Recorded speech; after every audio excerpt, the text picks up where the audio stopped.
যে দুজনারকে মারধর করার পরে পাওয়া গেছে ওদের ভিতরে 22টা আলেম আছে। কটা আলেম? আমরা ওয়াজ নসিহত করি আর বারবার করে আমাদের হুজুররা একটা কথা বলে না, বাবা ওরা ইহুদি খ্রিস্টানের টাকা খেয়ে এই কথাগুলো বলে, বলে না? সেটা 2026 সালে প্রমাণ হয়েছে। 22টা আলেম, মাথায় টুপি, জুব্বা, পাগড়ি সব আছে, হজ পর্যন্ত করেছে, তফসির বুখারীও পড়ায়, মাদ্রাসা পড়ায়, শাইখুল হাদিস মসজিদে জুম্মার নামাজ, 5 ওয়াক্ত নামাজ পড়ায়, ওয়াজের ময়দানে ওয়াজ নসিহত করে। কিন্তু শেষ হিসাব করে দেখা গেছে ওরা সব কটা ভিতরে ভিতরে ইহুদি, ভিতরে ভিতরে খ্রিস্টানদের ধর্ম প্রচার করার জন্য ওরা এজেন্ট দিয়েছে। তাহলে যারা বলেছে শবে বেড়াতে হালুয়া রুটি খাওয়া হারাম, যারা বলেছে নবী আমাদের মতো, যারা বলেছে কবর জিয়ারত করা যাবে না, যারা বলেছে মক্কা শরীফে যাওয়া, মদিনা শরীফে যাওয়া দরকার নেই, আমরা তাদেরকে বলতাম ইহুদিদের দালাল। তাহলে 22টা বক্তা তারাই তো এই কথাগুলো বলতো, তারা দালাল মিলেছে না মিলেনি? কম গালি আমাদের শ্রোতারা দেয়নি, এখন গালি তোর কোন বাপ ক্ষমা করবে কি আমাদের দেখবো। কথা বুঝতে পেরেছেন? সব টুপিওয়ালা হুজুর না, সব দাড়িওয়ালা হুজুর না। কে বলেছে? সমস্যা। আপনারা সবে বেড়াতে সময় একটু হালুয়া রুটি করেছিলেন, আমিও করেছিলাম, বাড়িতে খেয়েছি, 3 দিন 4 দিন ধরে খেয়েছি, অর্ধ খাওয়া খেয়েছি। কেন সারা জায়গায় বলে হালুয়া রুটি করো, ওরা করুক না করুক, আমি করতে বলেছি আমার একটু বেশি না খেলে হয়, যে আইন পাশ করে তার একটু বেশি খাওয়া দরকার, ভালো করে খেয়েছি। হালুয়া রুটি আমরা সবে বেড়াতে করি। অনেকে বলবে হালুয়া রুটি খাওয়া, সবে বেড়াতে হালুয়া রুটি খাওয়া কোনো হাদিসে নাই। আমি তাদের জিজ্ঞাসা করি কোন হাদিসে লেখা আছে হালুয়া রুটি করা যাবে না? তুমি যে হাদিসে পড়েছো হালুয়া রুটি খাওয়া যাবে না, এটা হলো বেদাত। ওই হাদিসে লেখা আছে তোমার বাপ যখন বিবাহ করেছিল ট্যাক্সিতে করে বিয়ে করেছিল, ট্যাক্সিতে করে বিয়ে করতে হবে, কোন হাদিসে আছে? তাহলে ট্যাক্সিতে করে বিয়ে করা কোনো হাদিসে নেই। ঠিক সবে বেড়াতে হালুয়া রুটি খাওয়া, তারপরে বলবো হাদিসে নেই। তবে একটাই কথা আমি আপনাকে বলছি, আল্লাহ নবী হালুয়া রুটি খেতেন। ভালো করে শুনবেন, নবী আমার হালুয়া রুটি খেতেন। আপনি বলবেন হুজুর আল্লাহ নবী কি হালুয়া রুটি খেতেন? আমি আপনাকে বলবো হ্যাঁ খেতেন, হ্যাঁ খেতেন। তবে যদি বলেন হুজুর নবী কি শবে বেড়াতে খেতেন, এটা আমি বলতে পারবো না। তবে নবী হালুয়া রুটি পছন্দ করতেন। যদি বলেন কেমন হালুয়া, আল্লাহ নবী খাজুর নিতেন, খাজুরের আটিগুলো, বীজগুলো, দানাগুলো ফেলে দিতেন, আর খাজুরের উপরে ভিতরে মধু দিয়ে মাখিয়ে মাখিয়ে ভর্তা ছানার মতো নরম করে ওটা খাজুরের হালুয়া বানাতেন। মাইলো ভুট্টা, জব, আটা ওগুলো কেটে কেটে হালুয়ার মতো নবী আমার খেতেন। কিন্তু আমাদের এলাকায় মধুর দাম বেশি, খাজুরের দাম বেশি, তাই আমরা খাজুর না পেয়ে আমরা একটু ওখানে সুজি লাগাই, ওখানে মধু না পেয়ে চিনি লাগাই। তোর কোন বাপ বলেছে হারাম? কে বলেছে হারাম? এবার যদি বলি বাবা ওরা হলো ইহুদি খ্রিস্টানদের দালাল, খুব গালাগালি দিয়েছিলে, যেই 22 জন বক্তা ধরা পড়েছে ইহুদি খ্রিস্টানের দালাল, এবার বলতে এক বছর ঠিক আছে চলেন আল্লাহ। ও ভাইরা বাবাজিরা, লক্ষ্য করে দেখা যায় তাহলে সবে বেড়াতে নির্দিষ্ট করে আমরা হালুয়া রুটি খাই, ওটা যদি আমাদেরকে বেদাতি বলে। এবার চলেন আমাদের কাছে রমজান মাস, ফাল্গুন মাসের 5-6 তারিখে রমজান মাস আসছে। রমজান মাসে আমরা ইফতার করি। ইফতার করার পর একদিকে আপেল, একদিকে নেবু, একদিকে নাশপাতি, একদিকে চটপটি ঘুগনি, একদিকে দেখা যায় আপেল, লেবু, কলা, ডালিম, নাশপাতি, অনেক রকমের ফল থাকে। কিন্তু তাতে আমাদের মন ভরে না। একটু সিদ্ধ ছোলা, একটু সিদ্ধ আলু করে একটু মুড়ির সঙ্গে মাখিয়ে চপ, পেঁয়াজি, পেঁয়াজ আর লঙ্কা দিয়ে আমরা যখন খাই, আপেল, পেয়ারা, লেবু, কলা, ডালিমের চাইতে সব চাইতে বেশি ভালো লাগে। তাহলে শবে বেড়াতের সময় নবী যদি হালুয়া রুটি না খায়, ওটা যদি হারাম বেদাত হয়। শবে বেড়াতের সময় আল্লাহ নবী যদি হালুয়া রুটি না খায়, ওটা যদি বেদাত হয়ে যায়, যদি নিষেধ হয়। আল্লাহ নবী তো রমজান মাসে চপ পেঁয়াজি খায়নি, বেগুনের চপ, আলু চপ, ছোলা সিদ্ধ, আলু সিদ্ধ করে খায়নি। আমরা তো একটা মাস ভোর খাই, তাহলে কি এই খাওয়া কি সুন্নাত? যদি বলেন না হুজুর এটা ভালো লাগে, স্বাদ লাগে, খেতে লাগে, তা আমিও বলো সবে বেড়াতে হালুয়া রুটি খেতে লাগে, ভালো লাগে, স্বাদ লাগে। কথা বোঝাতে পারছি ভাই? অ্যাকচুয়ালি যারা এই সব গুণলে বাড়াবাড়ি করে এ সব কটা মাল ভালো করে খেয়াল দেখা সব আহলে হাদিস, সব আহলে হাদিস। যন্ত্রণা করছে, চেয়ারে বসলে মানে ভালো হতো, করছে তো বোঝা যাচ্ছে না। আছে তো চেয়ার, চেয়ার দাও, আমি আর নিচে বসতে পারছি না। তোদের ও মাল ঠিক করা আবার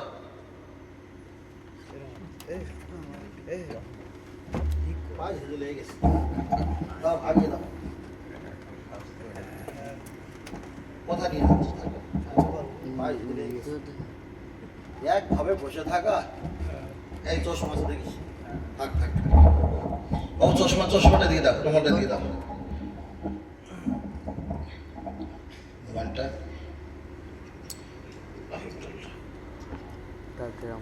থাক।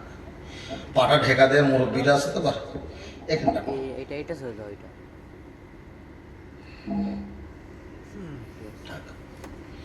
ঠিক আছে বাবা। আল্লাহ আল্লাহ, চলেন আমি আপনাকে বোঝাতে চেয়েছি, খুব ভালো করে খেয়াল করে দেখবেন। হালুয়া রুটি সম্পর্কে বললাম, আর একটা বার আগিয়ে যাওয়া যাক। ও বাবাজিরা, এখন সমাজের দিকে তাকিয়ে দেখো, আপনার এমন ফতোয়ার মশলা দেবে যা আপনি কখনো শোনেননি, আপনার বাপ দাদা কখনো শোনেনি। আপনি বিভ্রান্ত হয়ে যাবেন, বিপদে পড়বেন, মুসিবতে পড়বেন। আমরা কলেমা পড়েছি লা ইলাহা ইল্লাল্লাহ, তারপরে পড়েছি মুহাম্মাদুর রাসূলুল্লাহ। ওরা তো নতুন করে কলেমা ওরা বাহির করেছে, লা ইলাহা ইল্লাল্লাহ, আল্লাহু আকবার বলবে, মুহাম্মাদুর রাসূলুল্লাহ বললে এটা শিরক আর বেদাত হবে। তাহলে নিঃসন্দেহে যারা খ্রিস্টানদের চামচাগিরি করত তারাই তো এই বক্তব্য দিয়েছে, মানুষকে খ্রিস্টান না বানাতে পারলে বেঈমান তো হবে। চলেন আমি আপনার কাছে বলছি, সমাজের মানুষেরা তাই বক্তব্য শুনে ওরা ডাহনে বানে সালাম ফিরকার দোনো হাত উঠাকার দোয়া মাঙ্গি, ডান দিকে বাম দিকে সালাম ফিরিয়ে দুটো হাত তুলে মোনাজাত করে। মোনাজাত যখন শেষ হয়ে যায়, অনেকে বলবে বিরহমাতিকা ইয়া আরহামার রাহিমিন, আল্লাহ হামকো পারমাদাত ফরমা দিজিয়ে।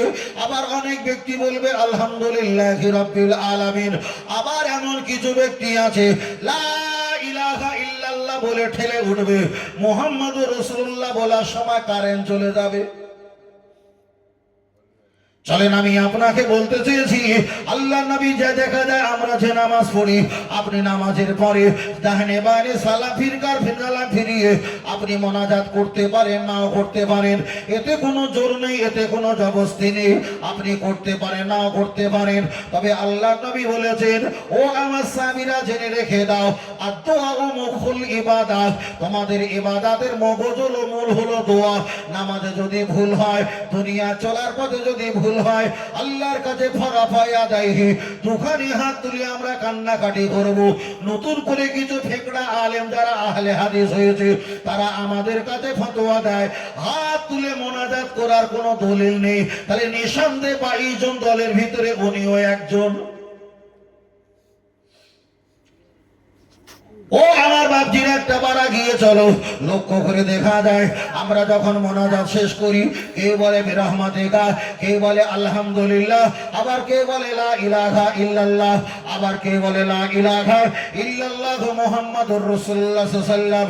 আল্লাহর নবীর কাছে যদি জিজ্ঞাসা করি, ইয়া রাসূলুল্লাহ, মোনাজাতের শেষে একজন বিরহমাতিকা বলে, একজন আলহামদুলিল্লাহ বলে, একজন কলেমা শরীফ পড়ে, কোনটা ঠিক সাবিত আল্লাহর নামে তসবিহ? তবে কোন তসবিহটা আল্লাহর কাছে সবচাইতে নামে আর দামি?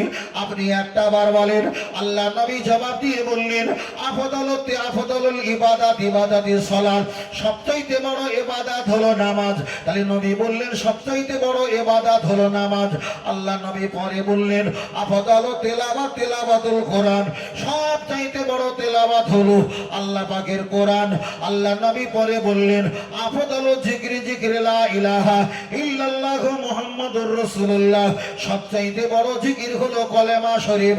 ও হুজুর, তুমি না নামাজ কেন পড়ো? হুজুর বলে নবী বলেছে বড় ইবাদত তাই পড়ি, ভালো ভালো ভালো।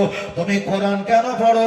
নবী বলেছেন সবচেয়ে বড় তেলাওয়াত হলো কোরআন, তাই আমি পড়ি অবশ্যই ভালো। তাহলে যে নবী বলেছে বড় ইবাদত ও নামাজ, বড় তেলাওয়াত হলো কোরআন, সেই নবী বলেছে বড় জিকির হলো লা ইলাহা ইল্লাল্লাহ মুহাম্মাদুর রাসূলুল্লাহ। তাহলে বড় নামাজ নিয়েছো, বড় তেলাওয়াত নিয়েছো, বড় জিকিরটা কেন বাদ দিলে? জবাব দাও। এই প্রসঙ্গে আল্লাহর নবী ১৫০০ বছর আগে বলে দিয়েছেন লা ইয়াবকা মিনাল ইসলামি ইল্লা ইসমু। পৃথিবীতে অনেক ব্যক্তি ইসলামিক পোশাক পরে থাকবে, কিন্তু আল্লাহর খাতা বেঈমান আর কাফের লেখা থাকবে। কথা ভাষা বুঝতে পারছেন তো বাবু? তাহলে পৃথিবীতে মুসলমান বলে সবাই চিনবে, কিন্তু আল্লাহর খাতায় বেঈমান কাফের লেখা থাকবে। যেমন সবাই জানে এই হুজুরগুলো মসজিদে মাদ্রাসার অজনসিয়াত করে বড় হুজুর, কিন্তু আল্লাহর খাতায় খ্রিস্টান। কথা বলেন তা বিপদ, মারাত্মক বিপদ। তবে এর থেকে পরিত্রাণ পাওয়ার জন্য রাস্তা হলো একটা, পীর মাশায়েখের সহবত থাকতে হবে, তাছাড়া লাইন নেই। লাইন নেই, তাছাড়া লাইন নেই। আপনি যদি বলেন হুজুর আমি মসজিদে শুয়ে থাকবো ২৪ ঘন্টা, আপনি জানেন বেশিরভাগ তৎকালীন জামানায় মসজিদে যারা শুয়ে থেকে যে সবচাইতে বড় মুনাফিকি করেছে, সবচাইতে ক্ষতি করেছে। আপনি যদি বলেন হুজুর কোরআন নিয়ে ২৪ ঘন্টা বসে থাকবো, কোরআন নিয়ে যে সবসময় ২৪ ঘন্টা বসেছিল সেও সবচাইতে বড় জালিয়াতি করেছে। হুজুর ২৪ ঘন্টা মাথা টুপি দেবো, দাও।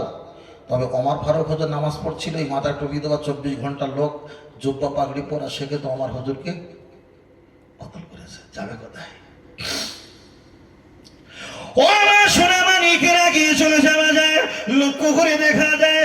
আমি আপনার কাছে বলছিলাম আপনি জান্নাত পাবো, আমি জান্নাত পাবো, নেকি দিয়ে না মহব্বত দিয়ে প্রমাণ করে দিলাম। নবীর পিছনে থাকলে নেকি অটোমেটিক হাজির হয়ে যায়, নেকির জন্য স্পেশাল কেটটুকু করতে লাগে না। আমি বললাম আল্লাহ নবী মাথা টুপি দিতেন, মুখে দাড়ি লাগাতেন, আপনি লাগান, কোনো সমস্যা নেই। আর একটা বার আগিয়ে চলে যাওয়া যাক, লক্ষ্য করে দেখা যায় নবী সম্পর্কে আপনার কাছে আমি অনেকটা ধারণা দিলাম। আর একটা বার ছোট করে বলি, আমি আপনি দুনিয়া থেকে বিদায় নিয়ে চলে গেলাম। আমরা তো সারা জীবন জানি যাদের নেকির পাল্লা কম হবে ওরা হবে জাহান্নামী, যাদের গুনার পাল্লা ভারী হবে ওরা, যাদের নেকির পাল্লা কম হবে ওরা হবে জাহান্নামী, যাদের গুনার পাল্লা ভারী হবে ওরা হবে জাহান্নামী। ও বাবাজিরা, তাহলে নেকির পাল্লা ভারী হলে জান্নাতি হয়, গুনার পাল্লা হালকা হলে ওটা আর দেখা যায় জান্নাত জাহান্নামে গেলে ফিরে চলে আসে। কিন্তু আপনার কাছে ছোট করে বলি, কোন ব্যক্তি যদি নেকি আর গুনাহ সমান সমান থাকে, একটা ব্যক্তি মারা গেছে 10 কেজি গুনাহ 10 কেজি নেকি, 10 কেজি গুনাহ 10 কেজি নেকি, তাহলে নেকি আর গুনাহ সমান সমান। এবার বলেন জান্নাতি না জাহান্নামী? নেকি আর গুনাহ, তাহলে নেকি যদি বেশি হয় জান্নাতি, আর গুনাহ যদি বেশি হয় জাহান্নামী। কিন্তু নেকি আর গুনাহ যদি সমান সমান হয়, ভাইরা কিছু বলে না। আপনারা তো অশোনা মানুষ, অশোনা মানুষ। হ্যাঁ অশ শুনেছি, আলহামদুলিল্লাহ, আমি খারাপ বলছি না, অশ শুনেছি। আমরা তো আমরা তো চিন্তা ভাবনার মানুষ, কাজকর্ম করি, খেয়াল রাখতে পারি না, এটা ঠিক। কিন্তু দোষটা আপনাদের না, দোষটা আমাদের। মাইকে উঠে ঈসা, মুসা, দাউদ, আইয়ুব, শুআয়ব, জাকারিয়া, লূত, ইব্রাহিম 14 গোষ্ঠী যত নবী রয়েছে সব নবীর কেরামত আর মুজিজা বলে 3 ঘন্টা পার করে দিয়ে বলছি শেষ হয়নি। আবার যদি আল্লাহ হায়াতের আগে আগাই বেসরে এসে এখান থেকে বেশ শুরু করবো। ব্যবসা লাইনটা ভালো লেগেছে, ঠিক না বলি? তোর ও শুনে আমার লাভ কি? ভেলিগোড়ের পানি যদি আমি 1 লিটার ভেলিগোড়ের পানি বানাই, লাল পানি হবে মিষ্টি পানি। কারোর যদি রোগ হয়, আমি যদি 1 বোতল খাওয়াই, ও কি বলে যাবে? বলে যাবে না। ও কি সুস্থ হবে? সুস্থ হবে না। হবে কি, আমার এই 1 বোতল এই রসটা বিক্রি হবে। তা ওই যা সারা নবীদের কেচ্চা কাহিনী ঘটনা, এর শুনে কি হবে? সময় হবে, 2 টাকা হবে, ওয়াজ হবে, সুর হবে, সলাতে সুবহানাল্লাহ বলবে। কিন্তু ওই নিয়ম করে কি পালন করে ধরা পালন করা যাবে? নবী মুসা আলাইহিস সালামের জামানায় গরুর গোশত খাওয়া যায়, চর্বি খাওয়া হারাম। এখন নবীর মুসার ওয়াজ শুনে আমার কি হবে? ওনার জামাতে গরুর গোশত খাওয়া যায়, কিন্তু চর্বি খাওয়া হারাম। কিন্তু আমাদের নবীর জামানায় চর্বি খাওয়া জায়েজ, কোনো সমস্যা নেই। নবী মুসার জামানায় কি ছিল? স্বামী স্ত্রী একবার নাপাকি হলে 7 বার গোসল করতে হবে। আমার নবীর জন্য কি হয়েছে, সারা রাত্রে যা করো তাই করো, একবার পবিত্র হলে পরিষ্কার পরিচ্ছন্ন। মশলা কি একই হবে? হবে না। নবী মুসা আলাইহিস সালামের জামানায় একবার যদি নাপাকি কাপড়ে লেগে যায়, ওখানে কাঁচিতে কেটে দিতে হবে। আমার নবীর জন্য কি হলো, উম্মতে মুহাম্মাদের জন্য 3 বার পাক করলে পবিত্র হয়ে গেল। তাহলে নবী মুসা আলাইহিস সালামের জীবনী শুনে আমার লাভটা কি হবে? খারাপ হচ্ছেন নাকি? এখন আমার নবীকে তো ভাবতে হবে, তাদের নিয়ম নিয়ে ধর্ম পালন করলে ধর্ম হবে না।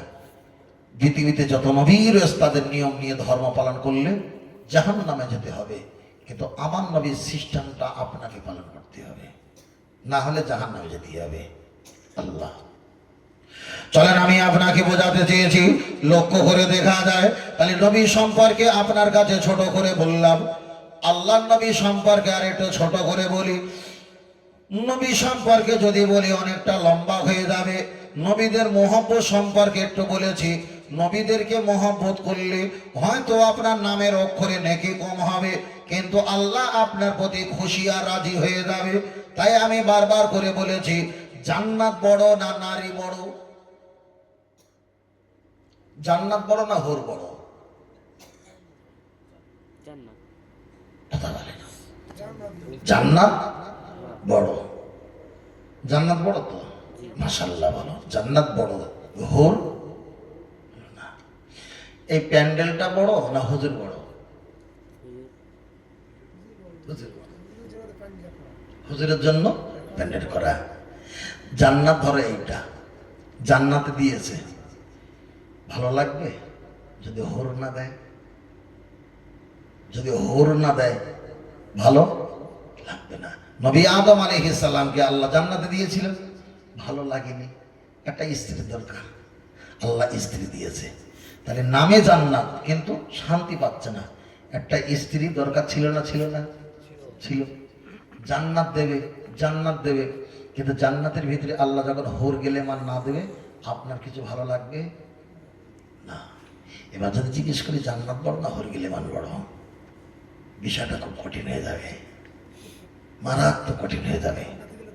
আল্লাহ আল্লাহ, জান্নাতে না গেলে হুর পাবো কেন? আরে উপরে প্যাকেট, প্যাকেটের ভিতরে তো সম্পদ। উপরে আছে নারকেলের ছোঁড়া, তারপরে শ্বাস, তারপরে ছোঁড়া, তারপর মালা, ভিতরে আছে পানি, শীতল পানি আর নারকেল। বুঝেন না? উপরটা নিয়ে শুধু বগল দাবাই করে জান্নাত বগল দাবাই করে রাখলে হবে না, ভিতরে মাল না থাকলে বাস। আগিয়ে যাও। ছোট করে আমি আপনাকে বলছি, আমার মায়ের সম্পর্কে একটু ছোট করে বলে নিই। আপনাদের বিষয়টা বলেছি, আর একটু ছোট করে মায়েদের কাছ থেকে ঘুরে আসি। ও বাবা জিরা, লক্ষ্য করে দেখা যায় জান্নাতে নবী আদম মা হাওয়া আলাইহিস সালাম ছিল। জান্নাতের ভিতরে যখন ছিল, ওদেরকে জান্নাত থেকে যখন বার করে দিচ্ছিলেন, নবী আদম আলাইহিস সালাম জান্নাত থেকে বার হয়ে আসছিল। আম্মা জান মা হাওয়া আলাইহিস সালাম জান্নাত থেকে যখন বার হচ্ছিল, জান্নাতের একটা সাজারা, একটা গাছের ডগা ঠাস করে টেনেছে, ঝরঝর করে আটা পড়া শুরু হয়েছে। আমার আল্লাহ জিজ্ঞাসা করলেন, নবী আদম রে, কাইফা হালুকা, কি খবর, কি খবর? ওটা কি, ওটা কি, একটা বার বলো। ইয়া রাব্বুল আলামিন, খবর শুকরিয়া আলহামদুলিল্লাহ ভালো, তবে আমার বিবি ভুল করে জান্নাতের একটা ডগা ছিঁড়ে ফেলেছে, একটা গাছের ডগা ছিঁড়েছে, আপনি কিছু মনে করবেন না। আমার আল্লাহ জবাব দিয়ে বললেন, নবী আদম রে, জান্নাত থেকে তোমাদেরকে আমি বাহির হতে বলতে বলেছি, তোমরা যখন বাহির হয়ে যাচ্ছিলে, তোমার স্ত্রী বিনা কারণে জান্নাতের একটা গাছের ডাল, ডগা, ডাঁটা ছিঁড়েছে, আর ঠস ঠস করে রক্ত ঝরেছে, আটা ঝরেছে। তবে নবী আদম আলাইহিস সালাম জেনে রেখে দাও, এই মুহূর্তে আমি পাপের প্রায়শ্চিত্ত নেব না, তবে তোমার স্ত্রী দুনিয়াতে যখন নেমে যাবে, আমি আল্লাহ বিনা কারণেও মাসে মাসে রক্ত ঝরাবো। আমি আপনার কাছে বলছিলাম, ছোট্ট করে একটা বার বলেছি, তাহলে আমার আল্লাহ মায়েদেরকে মাসে মাসের যে রক্ত ঝরায়, এটা ছিল তার নমুনা। জান্নাতে মা হাওয়া আলাইহিস সালাম বিনা কারণে জান্নাতের একটা ডগা ছিঁড়েছে, আমার আল্লাহ হঠাৎ তাদেরকে মাসে মাসে রক্ত ঝরিয়ে দেয়। ও বাপজিরা, আমি একদিকে বলতে পারি পাপের প্রায়শ্চিত্ত, আবার একদিকে বলতে পারি আল্লাহ পাকের রহমত।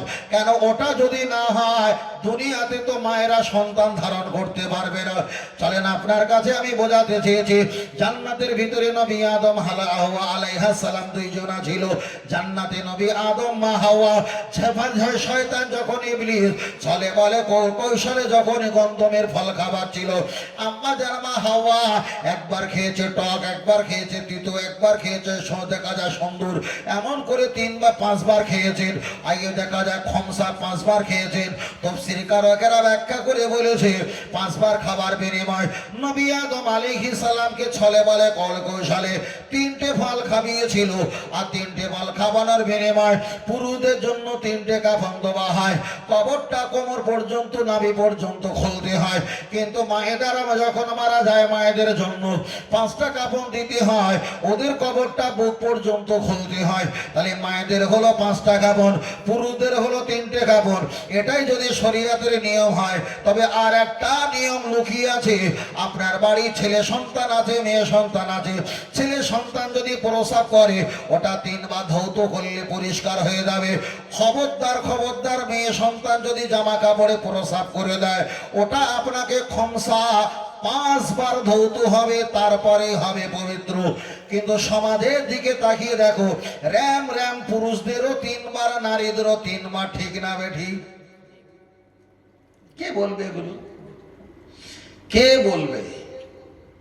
এখন নামাজ হচ্ছে কি আল্লাহ ভালো জানে। আজ থেকে যারা শুনেছেন মাথায় রাখেন, আর কেউ যদি চেষ্টা করে তাকে একটু আপনার যে মাথার দায়িত্ব বোঝাটা একটু রয়ে গেছে, এক্ষুনি এই বোঝাটা তাকে একটু ভাত দিয়ে দেবেন। মানলো না মানলো। লক্ষ্য করে দেখা যায় আমি জান্নাতের বিষয়টা আমি ওখানে রেখে দিলাম। তবে আপনার কাছে আমি ছোট্ট করে আর একটা কথা বলি, আমরা গরিব না আমরা ধনী? জি বলেন। আমরা গরিব না আমরা ধনী? আমরা অনেকে বলবে হুজুর গরিব ধনী কিছু বুঝতে পারে না। এবার বলেন পরকালের জন্য আমরা ধনী না আমরা গরিব? আপনি বলবেন হুজুর মনে হয় আমরা গরিব। কেন? ওই হাদিসটার কথা বলবেন। রাসূল বলেছেন যারা দুনিয়াতে বেঁচে আছে পরকালের জন্য ঈমান আমল সওয়াব কামাতে পারলো না, ওই ব্যক্তিগুলো পরকালে সবচাইতে বড় গরিব। যে ব্যক্তি দুনিয়াতে কামিয়েছে ওই ব্যক্তি হলো পরকালে ধনী। না, ও বিষয়টা আলাদা। আমি আপনাকে বলতে চেয়েছি এখানে যারা বসে আছি আমরা জান্নাত পাবো না? অবশ্যই জান্নাত পাবো। আমরা হলাম ধনী। অনেক বলবে আপনাকে জান্নাত তোমার বাপের সম্পত্তি নয়, জান্নাত তোমার মামার বাড়ি পিঠে নয়। আজকের বক্তব্য শুনে বাড়ি যেতে হবে। জান্নাত মামার বাড়ি পিঠে নাও হতে পারে, তবে জান্নাত আমার বাপের সম্পত্তি। যদি বলেন কেন? আল্লাহর কোরআন জানিয়ে দিয়েছে ইউসিকুমুল্লাহু ফি আওলাদিকুম লিযাকারি মিসলু হাজ্জিল উনসাইন। আল্লাহর কোরআন বলে দিয়েছে, তাফসীরটা খুলে দেখেন। আল্লাহর কোরআন বললেন তোমাদের আব্বা মা যদি মারা যায়, সন্তান আর ছেলে মেয়ে যদি হায়াতে থাকে, কম হোক আর বেশি হোক ছেলে মেয়ে বাপ মায়ের সমান সম্পত্তি পাবে। এটাই যদি আল্লাহ পাকের সিদ্ধান্ত হয়ে থাকে, ও বাবাজিরা আপনি বলেন আমাদের আদি পিতা বাপ হলো নবী আদম আলাইহিস সালাম। তাহলে বাপ মা মারা গেলে বাপ মায়ের সম্পত্তি ছেলে আর মেয়ে যদি পায়, আমাদের আদি পিতা বাপ হলো নবী আদম আলাইহিস সালাম। আমার আল্লাহ তাদেরকে জান্নাত দিয়েছিল। কি কারণে জান্নাত থেকে বার করে দিয়েছে তারা জানে, আমার আল্লাহ ভালো জানে। তবে আল্লাহ নবী বলেছে বাপ মায়ের সম্পত্তি ছেলে আর মেয়ে পাবে। এটাই যদি আল্লাহর বিধান হয়, তাহলে জান্নাত আমার আল্লাহ আমার নবী আদম মা হাওয়াকে আল্লাহ দান করেছিল। বাপ মা যেখানে যায় যাক, তারা তো নবী। কিন্তু এবার বলেন ওই জান্নাত যদি আমার আব্বাকে নবী আদমকে আল্লাহ দিয়ে থাকে, ওই বাপের সম্পত্তি কারা পাবে? বলেন। ছেলে আর মেয়ে পাবে। এখন নবী আদমের ছেলে মেয়ে কারা? বড় ভাই আমরা ছেলে আর মেয়ে। ওই জন্য আল্লাহ একটা কথা চমৎকার কথাটা আল্লাহ বলেছে। কি বলেছে? তোরা যদি ঈমান আনতে পারিস, যত গুনাহগার হোক না কেন, চুপ করে বসে বসে কাঁদবি, লা তাকনাতু মির রাহমাতিল্লাহ, আর এই জান্নাতের আশা করবি, লোভ করবি, আশা করবি। যেরকম পেটুকের মতন খাওয়ার জন্য আমরা লোভ করি, আল্লাহর কোরআন বলেছে লা তাকনাতু মির রাহমাতিল্লাহ। গুনাহগার হয়েছিস তবে বসে বসে কাঁদবি, কাঁদ, তোর কাঁদতেই হবে, কাঁদ। আর জান্নাতের আশা কর আল্লাহ জান্নাত দেবে না, দেবে না, জান্নাত তো এইবার হবে, আশা করবি আমি আল্লাহ তুই জান্নাত তোদের বাপের সম্পত্তি আমি তোদের একদিন না একদিন দেরি হলেও ফিরিয়ে দেবো। জোরে হবে না?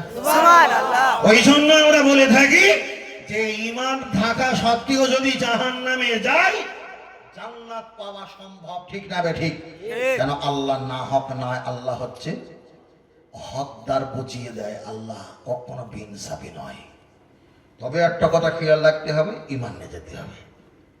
ঈমান যদি থাকে, ও আগে একটা কথা ছেড়ে দিয়েছি, কারো যদি নেকি আর গুনাহ সমান সমান থাকে, ওটা বলছিলাম না, নেকি বেশি হলে এই নেকি কম হলে বেশি হলে জান্নাতি আর গুনাহ বেশি হলে জাহান্নামী। কিন্তু নেকি আর গুনাহ যদি সমান সমান হয়, এটা বলে দে, বলে দেয় না একটু, নেকি আর গুনাহ যদি সমান সমান হয় তাহলে সে জান্নাতও পাবে না, জাহান্নামও পাবে না। তাহলে কি পাবে? কোরআন শরীফে একটা সূরা এসেছে, সূরাতুল আরাফ, ওয়াল জিবালা, ওই আরাফ নামীয় জায়গাতে শুধু পাহাড় পাহাড় পাহাড়, ঘুটঘুটি অন্ধকার, আযাবময়, শাস্তিময়, কঠিন ভয়ঙ্কর জায়গা। যাদের গুনার নেকি সমান হবে তাদেরকে আরাফ নামীয় জায়গাতে আল্লাহ নামিয়ে দেবে, একবারও আল্লাহ রহমতের নজরে আপ তাকাবে না। তবে যারা জাহান্নামে যাবে তারা একদিন না একদিন ঘুরে জান্নাতে আসবে, কিন্তু আরাফ নামীয় জায়গা যারা যাবে তারা আর ঘুরে আসবে না। এবার বলেন জান্নাত কঠিন না আরাফ নামীয় জায়গা কঠিন? সবাই তো বলে জান্নাত, জাহান্নাম কঠিন, জাহান্নাম কঠিন, ঘোড়ার কচু। জাহান্নামে গেলে মাপ ধরে গেলে দু চারটে চাপড় মারলে একটা জামায় ময়লা হয়েছে, একটু ঘষলো, একটু সার্প দিলো, একটু দাঁত নিয়ে ঘষলো, একটু গরম পানি দিলে, ওয়াশিং মেশিনে দিলে, আয়রন নিয়ে ডললো, ভাঁজ করে তারপরে তো কাঁচের আলমারিতে রাখবে। তা জাহান্নামে গেলি না একটু গোলায় পা তুলে দিয়ে মাপ ধরে দেবে, কিন্তু একদিন না একদিন জান্নাত পাওয়া যাবে। কিন্তু আরাফ নামীয় জায়গা গেলে জীবনে জান্নাতও নেই, জাহান্নামও। আমি বাংলা ভাষায় বলতে কথা বুঝতে পারছেন ভাই? জাহান্নামে গেলে জান্নাতে একদিন পাওয়া সম্ভব। তাহলে সবচাইতে কঠিন জায়গা কোনটা, জাহান্নাম না আরাফ? তাহলে হুজুর আপনি সব উল্টো বলে যাচ্ছেন, সমস্যা তো ওই জায়গায়।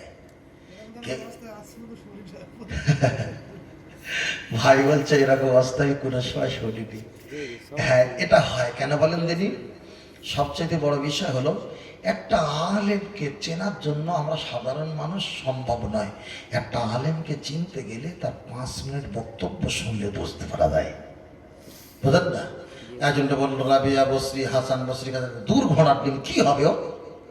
রাবিয়া বসরি ইবাদত করে জান্নাতে, তোর বাপের কি হবে? বাইজিদ বাস্তামি রহমতুল্লাহ রাস্তা দিয়ে যাচ্ছিল, আল্লাহর ওলি হয়েছে, এটা হয়েছে, তা আমার কি হবে? বিশরে হাফি রাস্তা দিয়ে যাচ্ছিল, মদ করেছিল, কোরআন শরীফের আয়াত চুম্বন খেয়ে আল্লাহর ওলি হয়ে গেছে। তা ওই মদখোর কি কোরআন শরীফের আয়াত চুম্বন খেলে ওলি হবে? আপনি চুম্বন খেয়ে দেখেন ওলি হবে?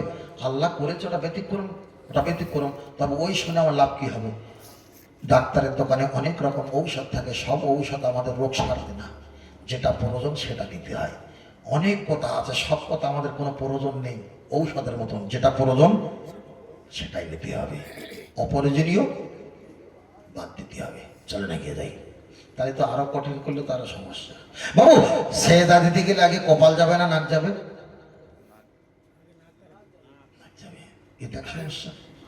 নাক যাবার কথা হাদিস শরীফে এসেছে, কিন্তু বসিরহাট আল্লামা রহমাতুল্লাহ আলাইহি তিনি লিখেছেন, দাদা হুজুর পীর কেবলা তিনি বলেছেন, নামাজ শিক্ষা যদি থাকে ছাত্রের কাছে দেখে নেন 117 নম্বর পৃষ্ঠার ডান দিকে শেষ হতে 3 লাইন বাকি আছে, সেজদা দিতে গেলে আগে কপাল যাবে, দাদা হুজুর বলেছে, বসিরহাট হুজুর লিখেছে। কিন্তু আমরা আগে নাক দেই, ওটাও হাদিসই আছে, এটাও আছে। কিন্তু আমি একটা কোম্পানির মাল লেনদেন করি, আমার ওটা মানতে হবে। কথা বোঝাতে পেরেছি? আরো দেশে যাবো, বিপদ হয়ে যাবে, বিপদ হয়ে যাবে। চলে গিয়ে দেয়, চলেন আমি আপনাকে বোঝাতে চেয়েছি বিষয়টা, আমি আপনার কাছে জান্নাত আর জাহান্নামের বিষয়টা আপনাকে বলছি। আমার ভাই বলছিল হুজুর হয়তো একটু বেশি ভারী হয়ে যাচ্ছে, ভারী আমি বলবো না, তবে চলেন একটা বার বলি, আমাদের আদি পিতা বাপের নাম কি? এটা আবার জোরে বলেন। নবী আদম আলাইহিস সালাম, শুধু আদম বললে গোনা হবে কেন? আমাদের নবী আলাইহিস সালাম, আল্লাহ তার প্রতি শান্তি, আমাদের পক্ষ থেকে সালাম, এটা আপনাকে বলতে হবে। তবে চলে যান, নবী আদম আলাইহিস সালাম, আম্মা জানা হাওয়া আলাইহিস সালাম, এরাই হলো আমাদের বাপ মা। 2 মিনিট অপেক্ষা করেন, এরা আমাদের বাপ মা নয়, আমি আপনাকে দলিল দেবো। 2 মিনিট অপেক্ষা, ক মিনিট? 2 মিনিট। জীবনে শোনেননি নবী আদম আলাইহিস সালাম এরা আমাদের বাপ মা, এটা হাদিস শরীফে এসেছে, কথা সত্য। তবে 2 মিনিট অপেক্ষা করেন, আমি একটু উল্টে দেবো না, এরা আমাদের বাপ মা না। 1 নাম্বার হলো হাদিস শরীফে এসেছে, নবী আদম মা হাওয়া আলাইহিস সালাম, আমার আল্লাহ তাদেরকে সন্তান দিয়েছিলেন 230, কেউ বলেছে 240, আমি ধরে নিলাম 240 আল্লাহ সন্তান দিয়েছে। 240টা যদি সন্তান দেয়, আমরা কেউ না 240টা সন্তান ছিল। আর 240টা সন্তান, কোরআন তার বিবরণ দিয়েছে, আগের বারে ছেলে, পরের বারে মেয়ে, পরের বারে মেয়ে, আগের বারে ছেলে। এক কথায় মোদ্দা কথা হলো ভাই বোনে বিবাহ, যেদিকে যাও না কেন ভাই বোনে বিবাহ, কোরআনের আয়াত সেটা রহিত করে দিয়েছে, আমাদের জন্য হারাম করে দিয়েছে। তাই 240 জন যারা ছেলে মেয়ে ছিল, প্রত্যেকের বিবাহ শাদী হয়েছে, কিন্তু আল্লাহ একটা সন্তান দিয়েছে, ওই সন্তানটার নাম হলো শীষ। শুধু শীষ নয়, তিনি হলো একজন নবী, নবী শীষ আলাইহিস সালাম। 240 জন সন্তান, তার মাঝখানে একটা কেবলমাত্র সন্তান, এর ভাগে কোনো মেয়ে নেই। মনটা বড় খারাপ, মনটা বড় খারাপ। নবী আদম মা হাওয়া 2 জনা যুক্তি করে, ওগো আমার স্বামী 240টা ছেলে মেয়ে দিয়েছে, প্রত্যেকের বিবাহ দিলাম, কিন্তু এই ছেলেটার পক্ষে আল্লাহর তরফ থেকে কোনো মেয়ে আসে না। এটা কি আল্লাহর ব্যাপার, আল্লাহ ভালো জানে। আমি আপনাকে বোঝাতে চেয়েছি, লক্ষ্য করে দেখা যায়, এক সময় নবী আদম মা হাওয়া বলেছিলেন, ও আমার ছেলেরা, অল জিবালা, যতটা পাহাড় আছে ওই পাহাড়ে তোমরা চলে যাও, ফারাফায়া দেখি দোকানে হাত তুলি, আল্লাহ পাকের দরবারে একটু জান্নাতি ফল চাও। আগের কথা খেয়াল আছে, জান্নাত আমাদের বাপের সম্পত্তি। আপনাদের পুরনো ভিটা বাড়ি ছেড়ে এসে আপনারা অনেকে ঘর করেছেন, পুরনো বাড়িতে নারকেল আছে, লেবু গাছ আছে, কলা গাছ আছে, আর পেয়ারা আছে। ঈদ পার্বণে পুরনো বাড়ির কথাটা মনে পড়ে না? পড়ে না? অবশ্যই পড়ে। ঠিক নবী আদম আলাইহিস সালামের ওই সময় মনে পড়লো, হায় রে, জান্নাতের ফলমূল খেয়েছিলাম, আমি আল্লাহর কাছে যাব না, আমি বড় পাপে, দেখা যায় আমি বড় শর্মিন্দার লজ্জাতীয় আছি। তোমরা আমার আল্লাহর কাছে যাও। ছেলেদেরকে মেয়েদেরকে পাঠিয়ে দিয়েছে, আল্লাহর কাছে যাও। আল্লাহর কাছে প্রত্যেকে চেয়েছে, কারো তো আল্লাহ কবুল করলেন না। তাফসীর কারকেরা ব্যাখ্যা করে বলেছে, নবী শীষ আলাইহিস সালাম উনিও ওদের দলে মনটা খারাপ করে গিয়ে আল্লাহর কাছে যখন হাত তুলে দোয়া চেয়েছে, আসসামা, আসমান থেকে আল্লাহ একটা আওরাতুন জান্নাতের হুর সহ, প্লেট সহ দুনিয়ার জমিনে নামিয়ে দিয়েছে।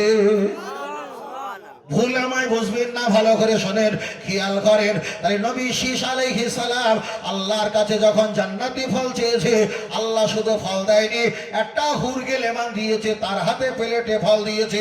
আব্বা মায়ের কাছে আসলো, আইদিয়াকুম, হাতটা ধরে বলছেন, ও আমার ছেলে, এগুলোকে দিয়েছে আল্লাহ দিয়েছে।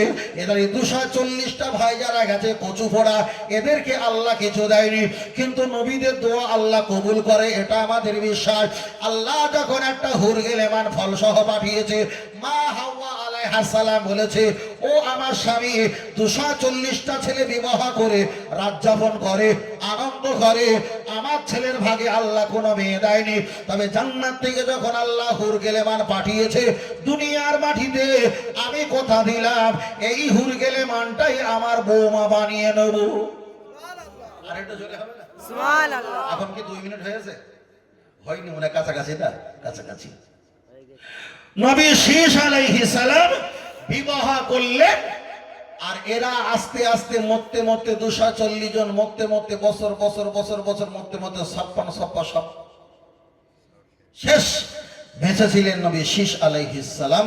নবী শীষ আলাইহিস সালাম বেঁচে থাকার পর আর স্ত্রী ছিল জান্নাতের হুরগে লেমান। 2 জনা স্বামী স্ত্রী এক জায়গা থেকেছে। যে কটা কচি কাঁচা সন্তান ছেলে মেয়ে হয়েছে, সে কটা ছেলে মেয়ে সেটা রিয়েল আপনি আর আমি। এবার বলেন, আমার বাপ মার নাম কি? ভাই ধরে বলেন, ধরে বলেন। নবী শীষ, আর মায়ের নাম কি? জান্নাতের হুরগে লেমান। আর নবী আদম মা হাওয়া কে হয়? দাদার দাদার দাদি। তাহলে এত বছর ধরে আমাদেরকে বুঝিয়েছে নবী আদম মা হাওয়া নাকি আমাদের বাপ মা। আমি আপনার কাছে চ্যালে দিয়ে বলছি ওটা তো বাপ মা, ওটা দাদা নেই। হ্যাঁ, এবার যদি 71 দলিল যদি ধরে না ওইদিকে বললে হবে না, এই লাইনে বলতে হবে, তখন বলবে হ্যাঁ ওটা আমাদের বাপ মা, আমাদের 14 গোষ্ঠীর বাপ মা। কথা বুঝতে পেরেছেন?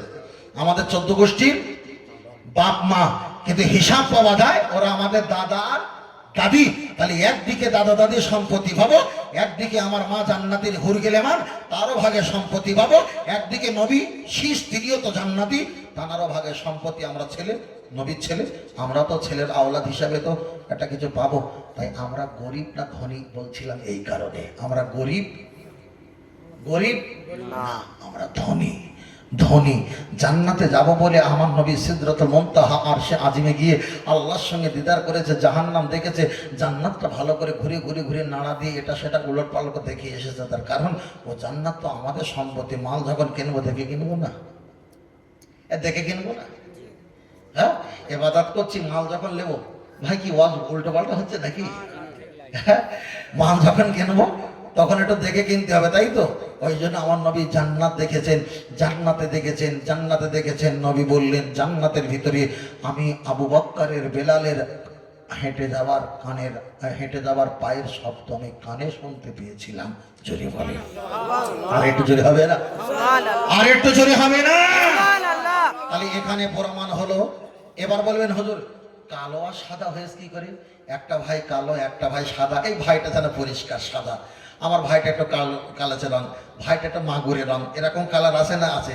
তা আমার এটা কোনো হাদিস করার না ভাই, এটা আমার নিজের বানানো। তবে কে যদি হুজুর কোন হাদিসে আছে আমি বলতে পারবো না, এটা আমার নিজের বানানো। কালো সাদা ফারসা হওয়ার ভিতরে কি কারণ জানেন? কারণটা আমি একটু বলছি, অন্য লজিক আছে, লজিকটা আমি দিকে যাচ্ছি না, এটা নিজের একটা বানানো, তাই একটু মোটিফাই করে আপনাকে শোনাচ্ছি। মনে মনে হয় হয়তো আল্লাহ ফারেস্তাদের দায়িত্ব দিয়েছে যে মাটির পুতুলগুলো একটু তেলে পড়া। তা মাটির পুতুল যখন তেলে দিয়েছে তখন ওরা নতুন সবে তো চাকরিতে জয়েন করেছে, তো তেলে পুড়ে যাচ্ছে, এরাও গল্প চালাচ্ছে। যখন পুড়ে অনেকটা কালো হয়ে গেছে তখন আল্লাহরে বলতে, আল্লাহ কি সর্বনাশ করলাম যে কালো হয়ে গেছে। আল্লাহ বলে সর্বনাশ করে ফেলেছিস, পারিস তা করে সে আফ্রিকায় দিয়ে। আফ্রিকার লোক কালো না পরিষ্কার? কথা বলে না, কালো। হয়তো ওরা বেশি পুড়িয়ে ফেলেছে, ওদেরকে আফ্রিকায় দিয়েছে। তারপরে ওরা একটা শিখিয়েছে, নাড়াচাড়া দিতে গিয়ে একটা মাগুরের রং হয়ে গেছে, এখন হয়তো ভাইকে দিয়েছে। এখন আরেকজন বলে এই আমরা তো শিখে গেছি, দুবার ঠকে গেছি, 3বারের মাথায় শিখে ফেলবো। তখন ওরা মাল দিয়েছে, নাড়াতে তুলিয়েছে, ভার মতন পরিষ্কার হয়েছে, বেশি পুড়িনি, বুঝলেন না? তবে আমরা যারা কালো আমরা একটু বেশি পুড়ে গেছি, আমাদের পাকষ্ট। বিজ্ঞানিক বলছে যারা কালো তাদের যৌন ক্ষমতা বেশি, যারা কালো তাদের শরীর শক্তিটা বেশি, যারা কালো তাদের রোগ বিমার থেকে অনেকটা কম। বলুন সুবহানাল্লাহ। আর একটু জোরে হবে না? সুবহানাল্লাহ। দরুদ শরীফ আল্লাহুম্মা, জোরে পড়ো, জোরে পড়ো।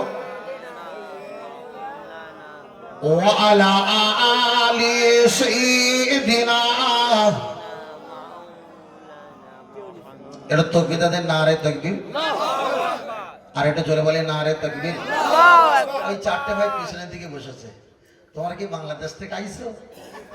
হ্যাঁ, বাংলাদেশ থেকে আইছে, বাংলাদেশে যাবে, ফের কিন্তু হেয়ারিং এ ডাকবো, এক গুটি আসো। বড় ভাই এই সামনে দিকে আসো, হিয়ারিং এ কিন্তু ডাকবো যে এদের সব 6টা করে সন্তান আছে। 6টা করে ভাই, কি একটা হিয়ারিং এর নামে হয়রানি শুরু হয়েছিল না? 6টা করে সন্তান। আচ্ছা আমার কথা কি আপনারা খারাপ পাচ্ছেন না? তো আমি সব বলবো না, ভালো খারাপ পান না তো? আর যদি বা খারাপ পাই ভোরবেলা কেউ শুনতে পায় নাকি? যা হচ্ছে আমরা হয়তো মাইকে হচ্ছে, কিন্তু সবাইকে শুনতে পাচ্ছে? সবাই শুনতে পায় না। হ্যাঁ, আর যদি বা শুনতে পাই ওরা কি আমাদের ধরতে পারছে? তার আগে আমরা পালিয়ে যাবো। চলেন আমার দিকে তাকান। এখন হেয়ারিং এ আমার একটা চাচা গিয়েছে, চাচার বলেছে তোমার কটা? বলছে 9টা বাচ্চা। বলছে তোমার হবে না, সব ডি ভোটার হয়ে যাবে। এখন আমি জলসা করে বাড়িতে থাকি, বিকেলবেলা আসরের নামাজ পড়ে ঘরের পাশে বসে রয়েছি, ছেলেটা গাড়ি মসছে, এসে বলছে কচি কি হয় বলো দিনি, তুমি তো জানো বোঝো ঠিক করে, তাহলে কি হয়েছে? তা বলছি আমরা তো তোমার জানো তো ভাইগুলো সব 9টা হয়েছে, বোন ভাই ধরে। তা বলেছে 9টা তাদের ভাই, 6টা তাদের হবে, 6টার উপরে গেলে তাদের নাকি সব ভোটার হবে না। তাহলে চাষা বলে টেনশন করে লাভ নেই। বলে কেন? বলে কোনো টেনশন করে লাভ নেই, যাদের আসলো আসলো, যাদের না আসলো না আসলো, আবার পরে তোলা হবে, না হয় না হবে। তো আপনারা যে আমাদের গুরু মুরব্বী, আপনাদের যে কত শক্তি ছিল এটা তো আমরা বুঝতে পেরেছি। এটা তো আমরা খুশি। আর কেউ খুশি হোক আর না হোক, আমরা তো ভাইপো, আমরা তো আপনার ছেলে, আমরা খুশি। তবে যাদের সন্তান 6টা চিন্তা করবে না, যাদের সন্তান বেশি কোনো টেনশন করবে না, যাদের সন্তান 1টা থেকে 2টো অন্য ধর্মীয় ভাইরা যারা নিতে চায় না, সকলকে বলছে না, তারা কিভাবে নেবে? তাদের বলে বিয়ে করো, বলছে না বিয়ে করবো না। বলে কেন? বলে নিজের পায়ে আগে দাঁড়াবো, বিয়ে করব, চাকরি করব, গাড়ি কিনবো, জমি কিনবো, 4টে আংটি করব, 25,000 টাকা 60,000 টাকার মোবাইল কিনবো, নিজের পায়ে দাঁড়িয়ে কর্ম করব, তারপরে বিবাহ করব। কিন্তু লস, 35 বছর পরে বিয়ে করেছে, 40 বছর পরে বিয়ে করেছে। যদি ছেলের বয়স 20 বছর হয়, বাপের বয়স কত হবে? 60 বছর হবে। তাই নিজের পায়ে নিজে দাঁড়িয়ে বিয়ে করেছে, কিন্তু আসল জায়গায় আর দাঁড়ায় না। ওই জন্য একটার বেশি হয় না। আর আমাদের ছেলেরা কি করে? 17 বছর 18 বছর বিয়ে করে, এদের বয়স যখন 40 হয় অলরেডি 5-6টা হয়ে যায়। তাই তো এরা তো নিজের পায়ে নিজে দাঁড়ানো সব চিন্তা ভাবনা করেনি। কথা বুঝতে পেরেছেন? নিজের পায়ে নিজে দাঁড়ানো চিন্তা ভাবনা করেনি। ওরা নিজের পায়ে নিজে দাঁড়ানোর চিন্তা ভাবনা করেছে, ঠিক জায়গায় গিয়ে আর দাঁড়ায় না। ওই জন্য একটার বেশি আর হয় না। আর আমাদের ইনশাল্লাহ অটোমেটিক আল্লাহ সাক্ষী রেখে সব ছেলেরা যুবকরা ঠিক আছে, আল্লাহ প্রতি বছরে মুরগি পিলের মতন সন্তান দিচ্ছে। তাই ওরা চিন্তা করেছে, যদি আমরা এই ডি ভোটার করে দিয়ে যদি ওদেরকে সর্বনাশ করতে পারি, একে তো রোহিঙ্গা খুঁজে পাইনি, যদি সর্বনাশ করতে না পারি, আমরা যে সংখ্যালঘু বলে এতদিন আমরা মুখে বাড়ি মেরেছি, হয়তো 30 সালে আর সংখ্যালঘু বলার জায়গাটা পাওয়া যাবে না। তাই ওরা এইরকম কৌশল করা শুরু করেছে। অপেক্ষা করো 6 বছর হলেও, 10 বছর হলেও, 20 বছর হলেও সংখ্যালঘু নামটা একদিন পরিবর্তন ইনশাল্লাহ হবেই হবে। বলেন ইনশাল্লাহ, একদিন হবে। রাসূল বলেছে, যত সন্তান বেশি নেবে, কাল কিয়ামতের ময়দানে আনা সাইয়্যিদুল দি আদম ইয়ামাল কিয়ামা, আমি সরদার, আমি লিডার, মাতব্বর হয়ে যাব। আনা আউয়ালুশ শাফিন, যারা আমাকে মহব্বত করে ভালোবাসবে, প্রথম সুপারিশই করব। আর আমার উম্মত যত বেশি হবে আমার আল্লাহর দরবারে, তত আমার আরো শুকরিয়া বেশি চলবে। বলুন সুবহানাল্লাহ। গুগল সার্চ করে দেখেন, অন্য দলের পার্টি বলে 4টা করে সন্তান নিলে 6 লক্ষ টাকা করে দেবো। হবে কি? এত দাঁড়ায় না, টাকা দিয়ে লাভ হবে? কথা বোঝেননি? ভাষাটা খারাপ নেবে না, ক্ষমা চাচ্ছি। 6 লক্ষ টাকা দেবে? গুগল সার্চ করেন, এখনো পর্যন্ত ভিডিও আছে যে 1টা করে সন্তান নিলে 6 লক্ষ টাকা দেবে। কিন্তু দিয়ে কাজ হবে কি? ও তো কমচি বানতে হবে। কথা বোঝেন না? কমচি বানতে হবে না। আমাদের বল, আমরা 4-5টা নিচ্ছি। রাসূল বলেছে, যাদের সন্তান বেশি সেই ঘরে বিয়ে করো। তা আমি বিয়ে করেছিলাম যে ঘরে সন্তান ছিল, ওরা 7 ভাই বোন মিলে 7 জনা। তা জানি ওই ফসল হয়তো বাড়ি নিয়ে গেলি, সেখানে চাষ করলে হয়তো ফসলটা বেশি হবে। 3টে হয়েছে, তার বেশি আর হয় না। তাহলে হয়তো চারাটা হয়তো ঠিক ভালো না, কোরস চারা, না তেলাপিয়া না লাইলেন্টিকা, মনোপিয়া হয়ে গেছে। কথা বলেন না? মনোপিয়া হয়ে গেছে। তবে আমি আপনাদের বলছি, আপনারা একটু বেশি বেশি করে চাষ করা শুরু করেন, যত সম্পদ হবে তত আমাদের লাভ। একই কষ্ট পাচ্ছেন নাকি বড় ভাই? কষ্ট পাচ্ছেন নাকি? এত কষ্ট পাওয়ার জায়গা নেই। আপনার যদি 6টা ছেলে থাকে, একটা উত্তর পাড়ায়, একটা দক্ষিণ পাড়ায়, একটা মাঝের পাড়ায়, একটা মন্দিরের শেষ মাথায়, হঠাৎ করে পানি হচ্ছে, ছোট ছেলে বাড়ি ঢুকে গেলে, জম্মার নামাজ পড়েছো, নাতি এসে বলছে আমার আব্বা গোশত এসছে, তখন বড় ছেলে বাড়ি চলে গেলে, শুধু খাবার পালা। কথা বুঝতে পেরেছেন? আর একটা ছেলে হলে, যারা বিয়ে করেছে, একটা ছেলে আর একটা মেয়ে, ওর দুঃখ সারা জীবন। তার কেন? বিয়ে করেছে মানে কি, ওই স্ত্রী বাইকে করে শ্বশুর বাড়ি নিয়ে যেতেই হবে। ওই স্ত্রী জামা কাপড় খুলে তারপরে লাল পানি ডিম সেদ্ধ করবে, তারপরে কপালে তোর নাস্তা আসবে। আর 4-5টা শালি থেকে বিয়ে করলে কি হবে? তুই শুনতে পাচ্ছিস? তো ওখানে কেন?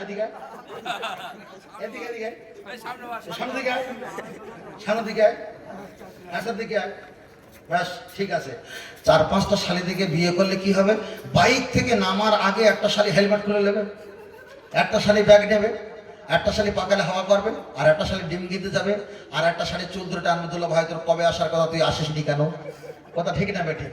তাহলে শালি থাকা লাভ না লস? হ্যাঁ, শালি থাকা লস না লাভ? লাভ না? মায়েরা বলছি, মা সন্তান বেশি করে নেন, রিজিকের মালিক আমাদেরকে সরকার অনেক থেকে দূরে রেখেছে, তবু আল্লাহ আমাদেরকে না খাবিয়ে মারে না। আল্লাহ মারছে, আল্লাহ আমাদেরকে খাওয়াচ্ছে। ইজ্জতের মালিক আমার আল্লাহ। জোরে বলেন, আরেকটা জোরে হবে না? সুবহানাল্লাহ। ভাই ছেলে কোথায় গেছে? বাইরে গেছে। কোন দিক দিয়ে গেল? এইদিকে রাস্তা আছে। খবরদার ভাই, তুমি চলে এসো ভাই, যেও না। আমাদের লোকজনকে কম লাগতেছে, আর আপনি চলে গেলে তো বিরাট লস। কোথাও যান না, পেশাব পায়খানা এ তো আঙুল দেখাতে হবে। পেশাব হলে 1, পায়খানা হলে 2, আঙুল দেখাতে হবে। আল্লাহ आखिरी रसूल তুমি নবী আকরাম, आखिरी रसूल তুমি নবী আকরাম, তোমার কদমে মোর হাজারো সালাম, তোমার কদমে মোর হাজারো সালাম। आखिरी रसूल তুমি নবী আকরাম, आखिरी रसूल তুমি নবী আকরাম, তোমার কদমে মোর হাজারো সালাম, তোমার কদমে মোর হাজারো সালাম।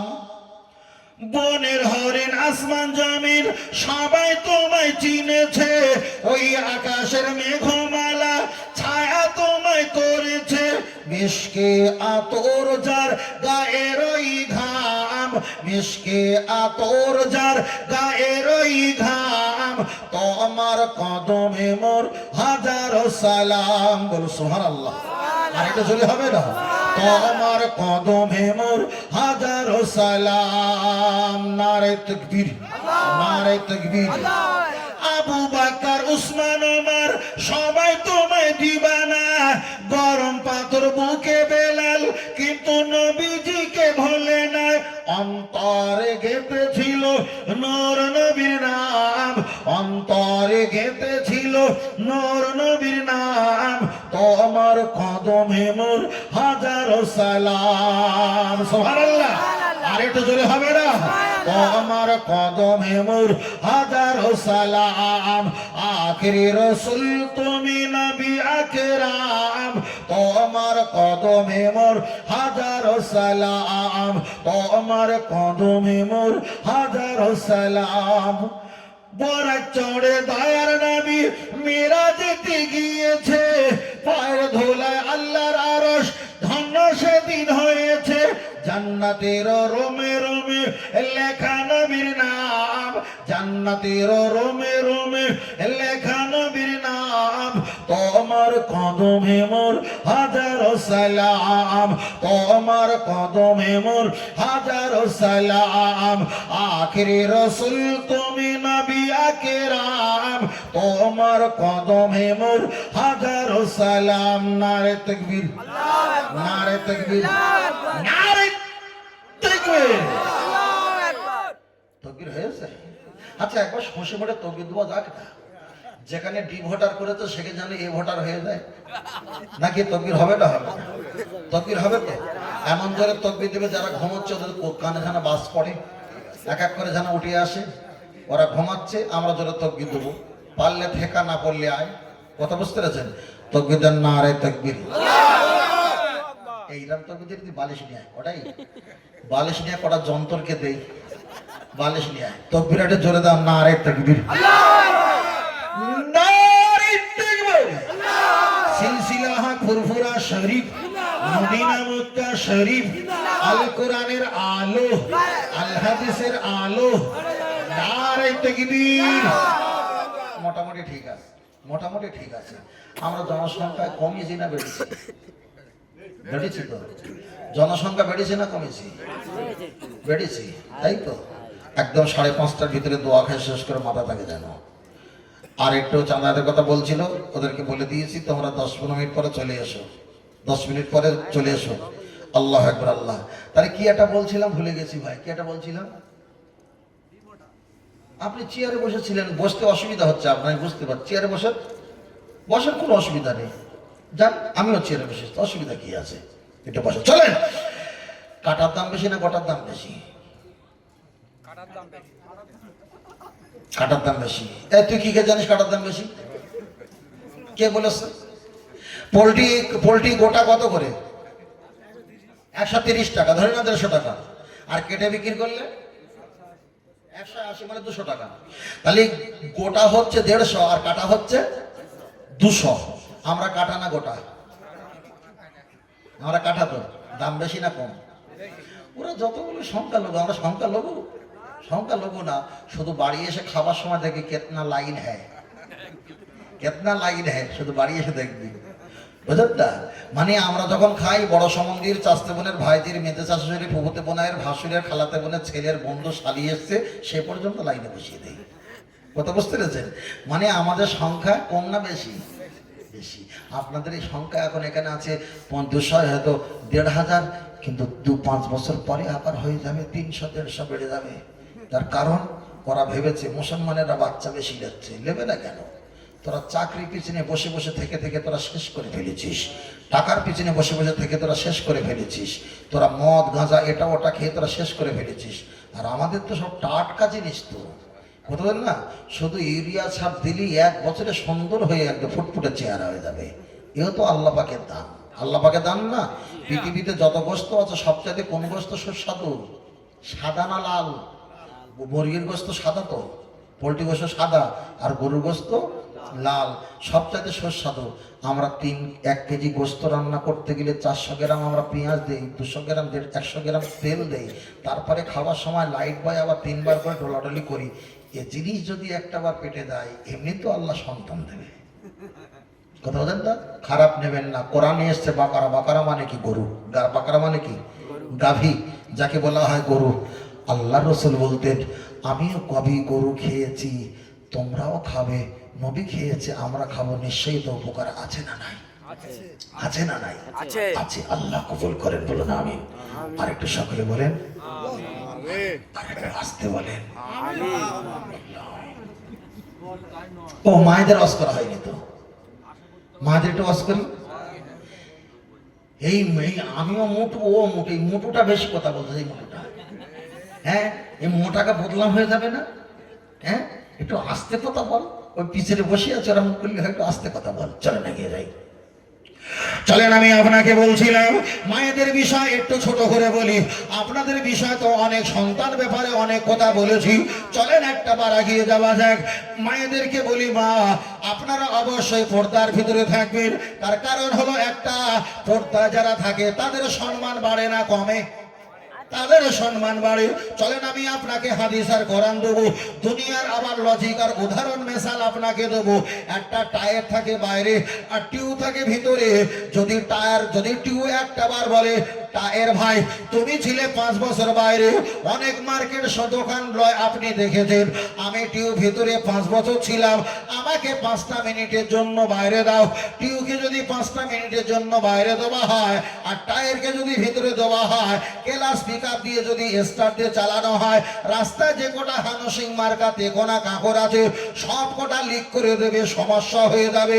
ওই জন্য আল্লাহর কোরআন জানিয়ে দিয়েছে, হুন্না লিবাসুল্লাকুম ওয়া আনতুম লিবাসুল্লাহুন্না। ও আল্লাহর বান্দা আর বান্দি, তোমরা একে অপরের পোশাক আর লেবাস, তোমরা একে অপরের পোশাক আর লেবাস। তাহলে আমার গায়ে জামা আছে, আর তার থেকে নরম জিনিস আছে ভিতরে একটা গেঞ্জি, তাহলে উপরে আছে শক্ত, তার ভিতরে আছে একটু নরম, তার ভিতরে আমাদের প্রত্যেকের আছে একটা গেঞ্জি। তাহলে উপরে হলো শক্ত, এটা টায়ার, এখানে বিপদ আবার ময়লা হলে, সমস্যা হলে খুলে দিলে বিষয়টা চলে যাবে। কিন্তু ভিতরে নরম কাপড়, ওখানে বেশি ডললে ওটা ক্ষত আর বিক্ষত হয়ে যাবে।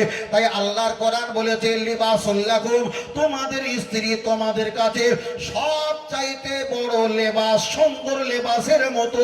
দোনো আইদিয়াকুম, দুটো হাত যেমন কাছাকাছি রাখা হয়, এত কাছাকাছি নয়, দুটো আঙুল যেমন গায়ে গায়ে, এতটা গায়ে গায়ে হিসাবে। অখলকনাকুম আজওয়াজা, আমি আল্লাহ তোমাদেরকে জোড়ায় জোড়ায় সৃষ্টি করেছি। জোরে বলেন সুবহানাল্লাহ।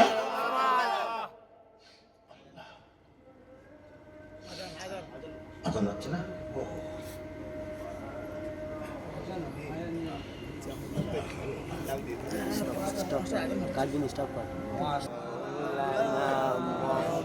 وعلى آل سيدنا